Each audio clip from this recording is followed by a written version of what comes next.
This past World IP Day, a very important new patent litigation study was released. It is important because there have not been any systemic studies of patent litigation for a very long time. This study brings much needed data to the continuing policy discussions that are occurring in Washington, D.C., especially on the Hill, with respect to the need to reform the U.S. patent system and restoring reliable and effective patent rights. This study does show that there are problems in patent litigation, but not the problems that you typically hear from many of the companies that have been dominating the patent policy discussions for the past decade or so.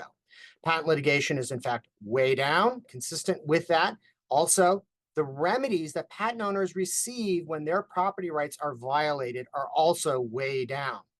Patent owners can have historically and typically received what's called an injunction. It's an order to stop someone from violating or infringing your property rights.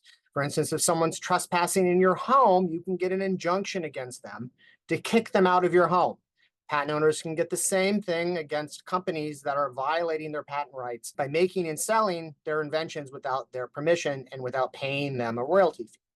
The damages for these infringing actions are also way down. So patent owners are both not receiving those vital court orders to stop people from violating their rights going forward, and they're not receiving the appropriate compensation for the past infringement and violation of their rights.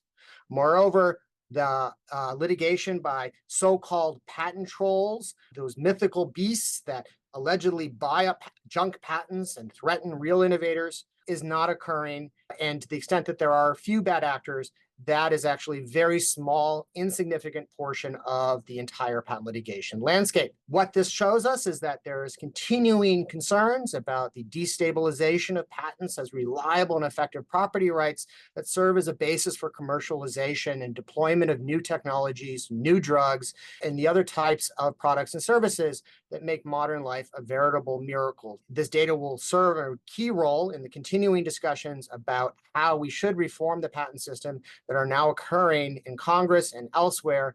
So stay tuned for more.